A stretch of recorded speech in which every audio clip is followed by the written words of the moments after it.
Assalamualaikum teman-teman solih solihah. Hari ini kegiatan BDR belajar di rumahnya bersama Bu Vira ya.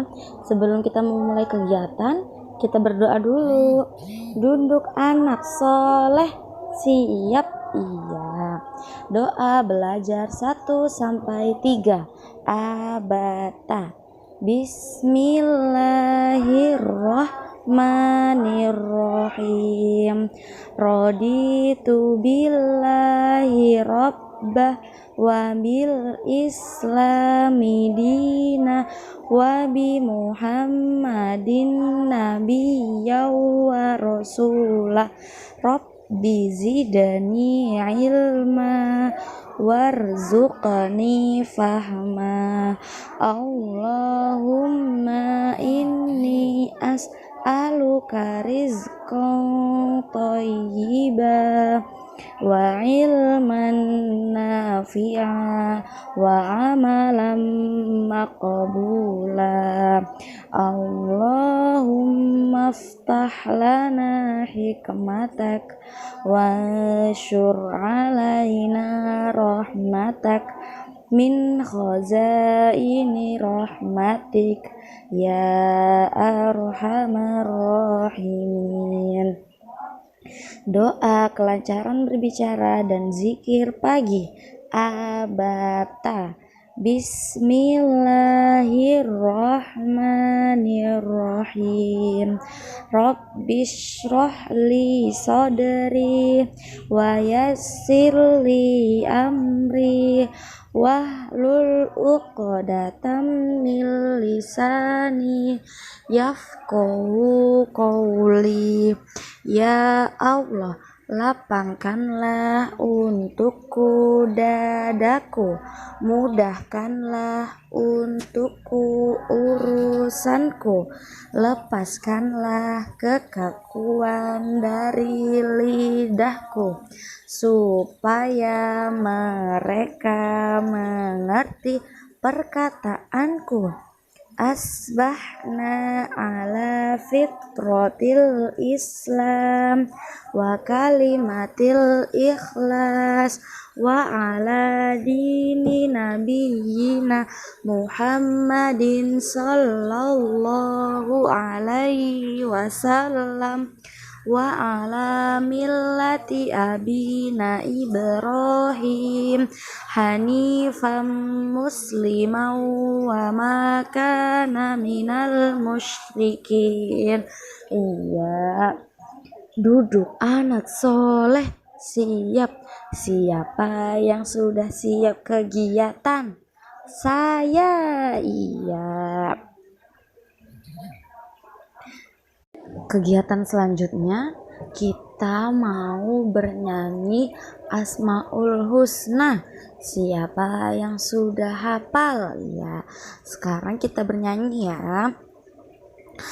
Ar-Rahman Maha Pengasih, Ar-Rahim Maha Penyayang, Al-Malik yang merajai, Al-Qudus yang Maha Suci, As-Salam Maha Sejahtera, Al-Mukmin yang terpercaya, Al-Muhaimin memelihara, Al-Aziz yang mengalahkan, Al-Jabar Maha Perkasa, Al-Mutakabir memiliki kebesaran.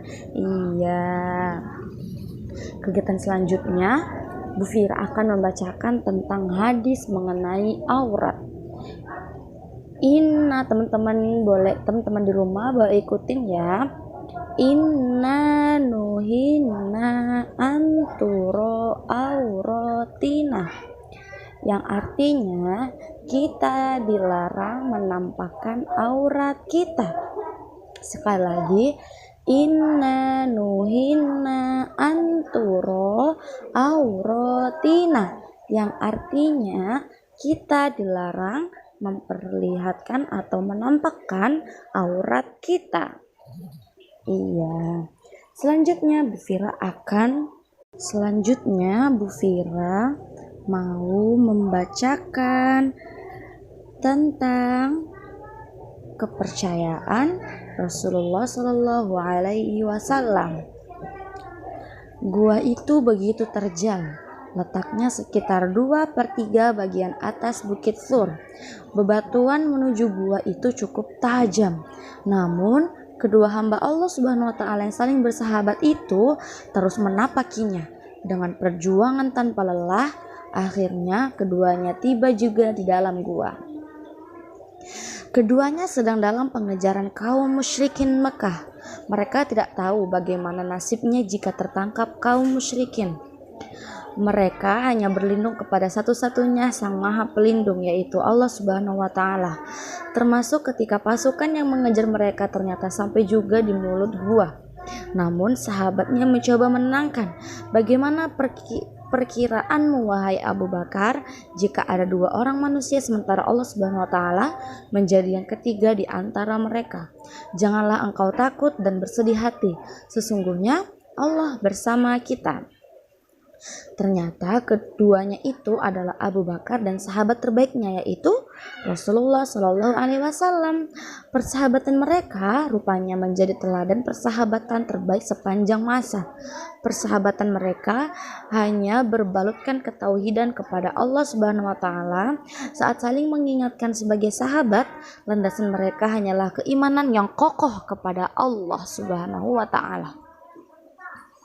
Bukan itu saja kisah persahabatan keduanya.